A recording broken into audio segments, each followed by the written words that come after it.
shit breaks downstream, and you're like, why did it break? Oh, well, you know, we have to keep the costs low on the data integration layer. Which is interesting if you think about it, because like, you know what IT's been terrible at, in my opinion, is really calculating a solid ROI that the business cares about in the technology assets that are built and maintained. That's so right. What's interesting about the journey here is like the business has adopted this thing. They like it. They're getting value from it.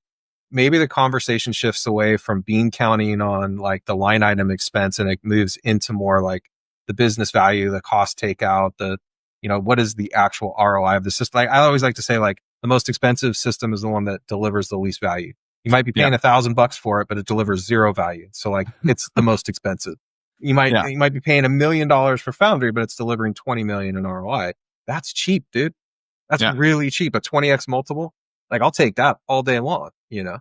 Well, it's never $1,000. Maybe it was $1,000 for one product, but then you add the SaaS bloat and the constant, increase. Oh yeah. Like an actual apples to apples comparison on the spend, which you never get, by the way. It's like, they'll do the cost comparison. IT comes in and like, well, you could run this on Databricks for this other thing for 1/3 the cost. You're like, no, you couldn't.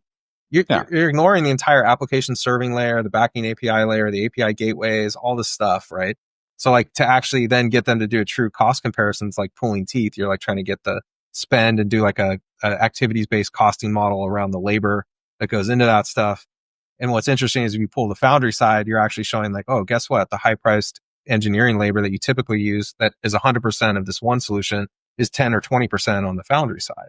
Yeah. So it's like, once you get the true apples to apples comparison, the rubber really hits the road. But I still think at the end of the day that, like, I would love to shift the conversation from how much is this costing me to how much is this making me, Yeah. Well, and that's the speed. I mean, it's not just how much can it make you; it's the speed to that value. Like, that's right. There's an opportunity cost that has to be factored in. That's right. Yeah. And the world is like just bananas in its change right now, right? Like the tech that we built 2 years ago in Foundry, like literally the product got deprecated for something different, so we had to build new demos. But that's kind of happening on a macro level. So like, if you quantified a benefit today, or you're spending money today for something that you can't deliver in like a couple months, you can't reasonably invest in that technology, because we're going to be in a completely different place in September, 100%. In December. I mean, that's like the CFO comes around 5 years after the investment has been made and asks like, why are we doing this again? Like, guys, that was a 2016 problem. It's 2025 now. We have different priorities.